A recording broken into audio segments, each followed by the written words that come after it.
12.3 내란으로 대한민국이 자유민주주의 국가 지위에서 탈락했습니다. 스웨덴 예테보리 대학의 민주주의 다양성 연구소가 최근 발표한 민주주의 보고서 2025에 따르면 한국은 기존 자유민주주의 국가에서 1년 만에 한 단계 아래인 선거 민주주의 국가로 전락했습니다. 정부가 야당과 반대 의견을 얼마나 존중하는지, 얼마나 포용적인지를 측정한 심의 민주주의 지수에선 48위라는 낙제점을 받았습니다.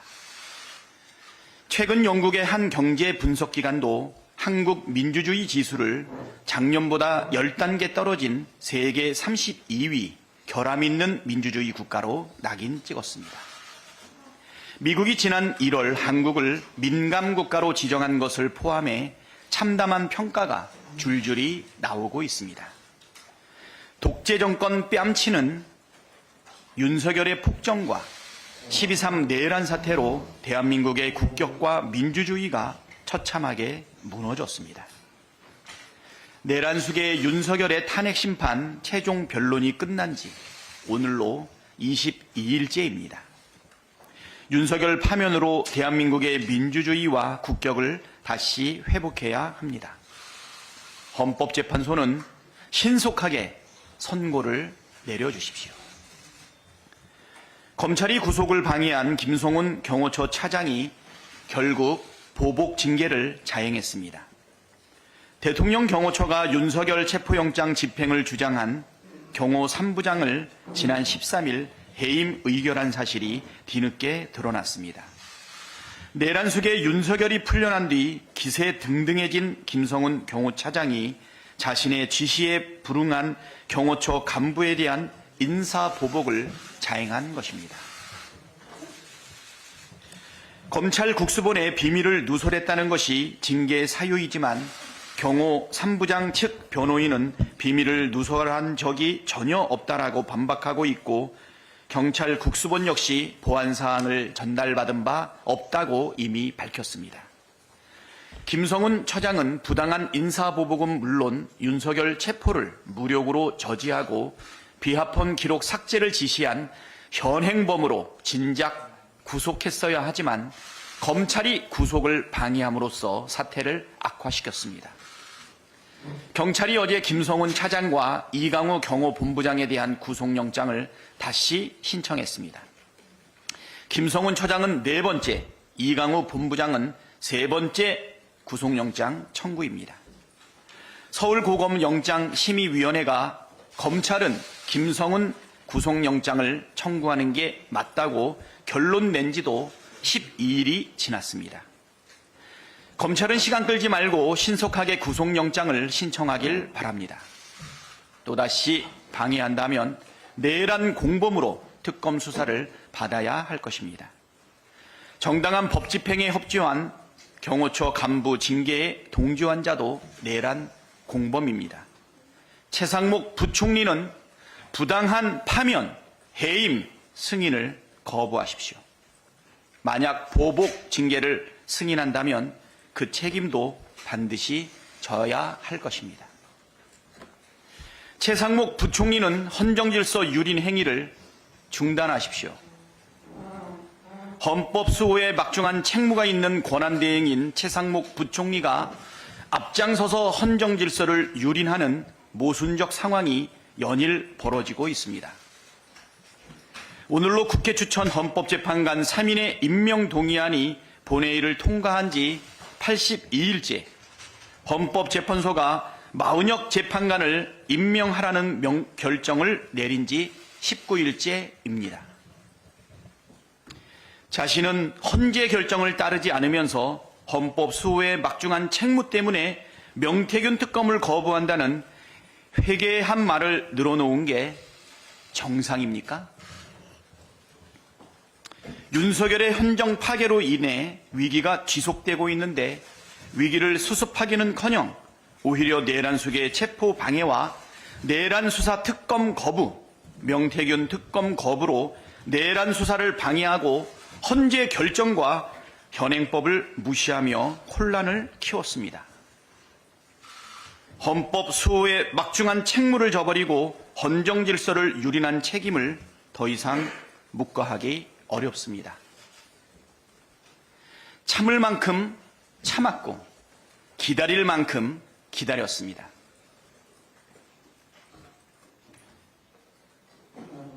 내일까지 마흔역 재판관을 임명하십시오.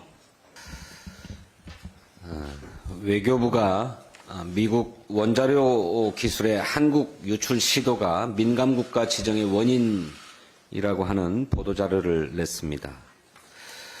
도대체 누가 언제 어떻게 무엇을 했다는 것인지 육하원칙도 갖추지 못한 미심쩍은 해명입니다. 우리 언론이 미 에너지부에 문의해서 받아낸 답변 그대로입니다. 원전 시장에서의 견제라고 했던 대통령실의 해명에 그대로 보조를 맞춘 것이라고 보지 않을 수 없습니다.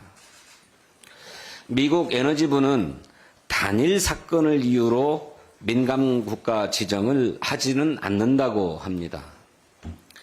비슷한 보안 문제가 누적돼 있거나 혹은 다른 결정적 사유가 있을 가능성을 배제하기 어렵습니다. 미국 내의 전문가들도 이번 조치의 원인으로 윤석열과 여당 정치인들의 핵무장론을 지목했습니다. 비상계엄에 동원된 한국군의 이동을 미 정부가 사전에 통보받지 못한 것에 대한 반발이다라고 하는 해석도 있습니다. 정부는 더욱 철저하게 경위를 파악하고 원인을 분석해서 대책을 세워야 합니다. 당장 지난 1월에 한국과 미국이 서명한 원자력 수출 및 협력 원칙에 관한 기관 간 약정의 효력이 문제될 것이라고 하는 지적이 있습니다. 상업용 원전의 제3국 수출에 빨간불이 켜졌다는 것입니다. 또 원전의 원천 기술을 가진 미국 웨스팅하우스가 민감국가 지정을 빌미로 문제를 제기할 수 있다고도 우려합니다.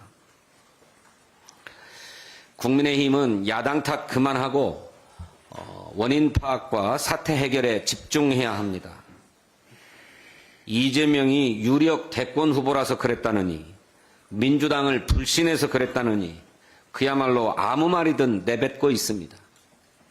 민주당이 핵무장을 하자고 했습니까? 이재명 대표가 계엄을 선포했습니까?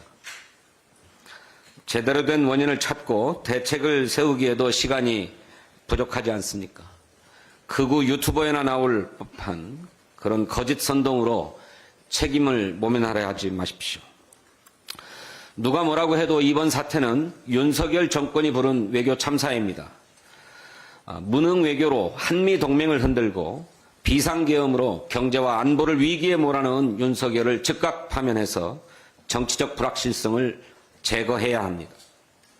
4월 15일이면 민감국가 지정의 효력이 발생한다고 합니다. 한 달도 채 남지 않았습니다. 오해가 있다면 바로잡고 돌이킬 수 없는 상황이라면 서둘러서 대책을 마련해야 합니다. 지정 철회를 위해서 우리가 가진 외교 역량을 총동원해야 합니다. 민주당은 미국의 민감국가 지정 철회를 촉구하는 국회 결의안을 검토하고 있습니다. 또 외교통일위원회, 산업자원위원회, 정보위원회 등 관련 상임위원회를 즉각 소집함은 물론 본회의에 긴급 현안 질문도 추진하겠습니다. 국민의힘도 남 탓과 거짓 선동을 중단하고 진정어린 반성과 협조를 촉구합니다. 이사는 회사와 전체 주주의 이익을 위해 신인의 의무를 다해야 한다. 최상목 권한대행이 4년 전에 집필한 책의 한 대목입니다. 선관주의 의무와 충실 의무를 위반한 이사와 이를 지시한 지배주주, 비지배주주에게도 법적 책임을 묻도록 상법상 관련 제도의 실효성을 높이자고도 썼습니다.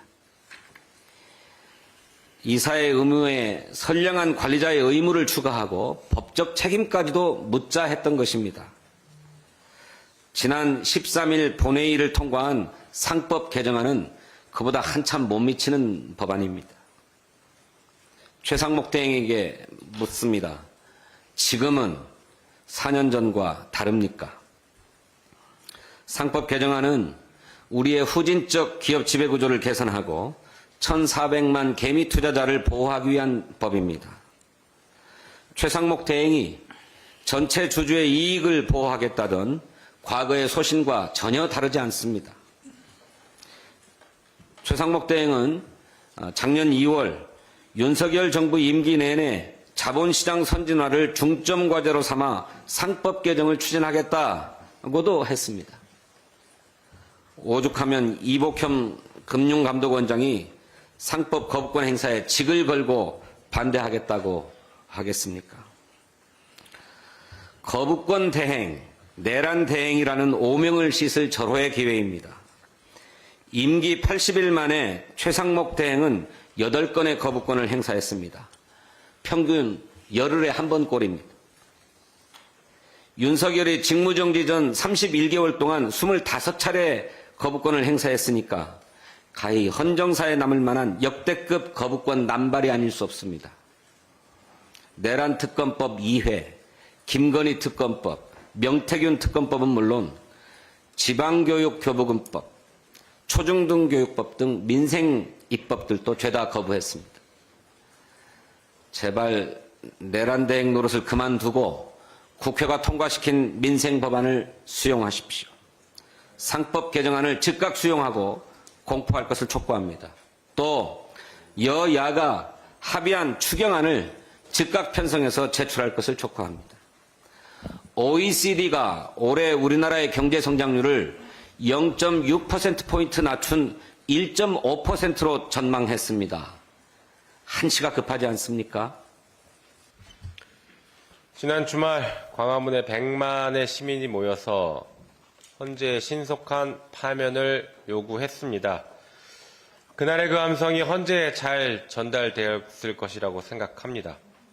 오늘은 국회에서 윤석열 탄핵소추안이 가결된 지 93일째 되는 날입니다. 윤석열 대통령 탄핵 심판은 노무현 전 대통령 탄핵 심판이었던 63일 그리고 박근혜 전 대통령 심판이었던 91일을 넘어서 최장 심판 기록으로 남고 있습니다. 특히나 최후 변론이 있은 지 오늘이 벌써 3주째인데 과거 노무현 전 대통령 14일과 박근혜 전 대통령 11일에 비해서 숙고의 시간이 지나치게 긴 것 아니냐라는 국민들의 우려가 나오고 있는 것이 현실입니다. 지난주까지는 헌법재판소가 워낙 중차대한 사건을 처리하기 때문에 숙고의 시간을 가졌을 것이라고 이해하고 있습니다. 하지만 이제는 숙고의 시간을 넘어 지연의 시간으로 가고 있다는 것을 분명히 명심해야 될 것입니다. 증거가 명확하고 한계의 사건이었습니다. 온 국민이 다 쳐다봤던 내란의 밤이었기 때문에 헌재는 더 이상 자고 우면할 필요가 없습니다. 우리 헌법재판소는 87년 헌법 개정으로 만들어졌습니다. 당시 87년 헌법 개정은 전두환의 비삼계엄과 내란을 극복해서 만들어진 헌법이었고 그를 통해서 만들어진 헌법재판소입니다. 다시 말해 헌법재판소는 비상계엄을 극복한 토대하에 지금 오늘의 현실에 이른 것입니다. 그런데 다시 한번 비상계엄이 반복됐고 내란이 반복됐기 때문에 헌재의 존재 이유를 알리기 위해서라도 신속한 파면 결정을 해야 합니다. 국가의 위기를 극복하고 헌법재판소에 명운을 걸고 신속한 파면 선고를 해야 합니다. 그리고 그 신속한 파면 선고를 통해서 우리가 처하고 있는 이 국가의 위기를 하루빨리 해결할 수 있기를 국민의 한 사람으로서 바라고 있습니다. 한편 국회는 헌법재판소가 신속한 파면 선고를 하기 위해서 다양한 방식들을 모색하도록 하겠습니다. 신속한 선고기일 지정 신청, 사무처장의 국회 출석 요구 등 다양한 방식들을 강구해 보도록 하겠습니다. 한 가지만 더 말씀드리겠습니다. 미국 정부가 지난 1월 대한민국을 민간국가로 지정했다고 합니다. 가장 중요한 문제는 대한민국 정부가 이를 전혀 모르고 있었다는 것이었습니다. 굳건한 한미동맹의 균열이 생겼다는 것입니다. 이게 올 1월에 지정이 되었다는 것을 두고 우리 대한민국 국민들은 모두 12.3 내란이 중대한 원인이었다라고 의심하고 그렇게 생각하고 있습니다.